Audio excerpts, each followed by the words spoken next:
All right, so here we go. Really typical area where I'd throw this structure spoon. This is an offshore spot.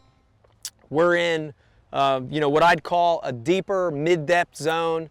And this is the kind of place that this structure spoon really shines. When fish get off the bank, extreme heat of the summer, extreme cool of the winter, and those fish get grouped up, nothing beats this thing. But the action, the fluttering, side-to-side action of this structure spoon is really what triggers that bite.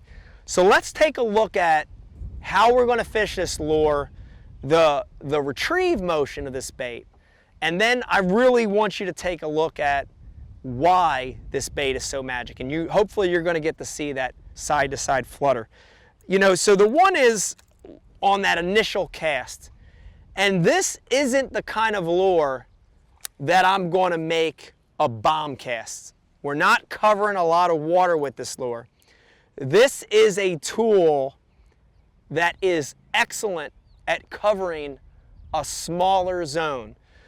So I know my spot. I've got an area, and it could be a hump. It could be the end of a main lake point. It could be a shell bar on that ledge. And when I have that area pinpointed, that's when this thing really comes into play. And because of that, I know my target area exactly.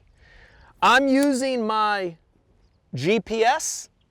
A lot of times I'm using a marker buoy, and I visually know where that sweet spot is at.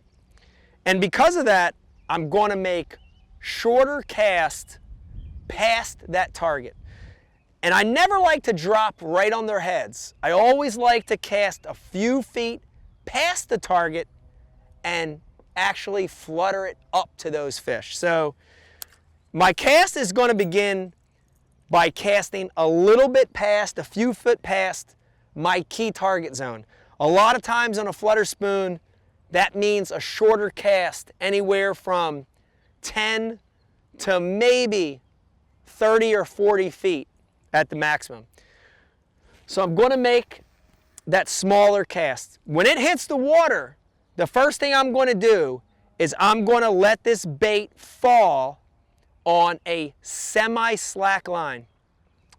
And a lot of times in this mid-depth to deep water, we're talking about anywhere from 8-10 foot down to 50, the way that I let it fall on a semi-slack line is I will keep my thumb bar engaged, and as that spoon's falling, I let my thumb gently ride over the spoon. So I'm going to show it to you again. I'm going to make that short cast, and right here we're in about 15 feet of water. This cast might be about a 30-foot long cast. And when it hits the water, as it sinks, I'm letting it fall on a semi-slack line. Look how I'm letting my thumb ride over the spool. And I'm going to let it do that all the way until it stops. And you know it stops because the line will stop coming out of the spool and your line will bellow out.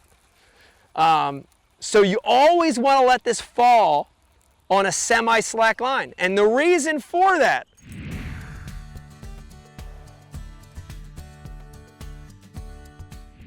welcome to Bass University TV, an online video training course where you'll learn champion bass fishing techniques from pro anglers Pete Glusek, Mike Iaconelli, and their talented special guests. From on the water to in the classroom, you'll learn sound techniques and strong fundamental bass fishing skills. Watch hours of video content on multiple topics at your own pace for a low monthly fee. Cancel at any time. Information is power in the sport of fishing, so learn from the very best. Subscribe to Bass University TV today.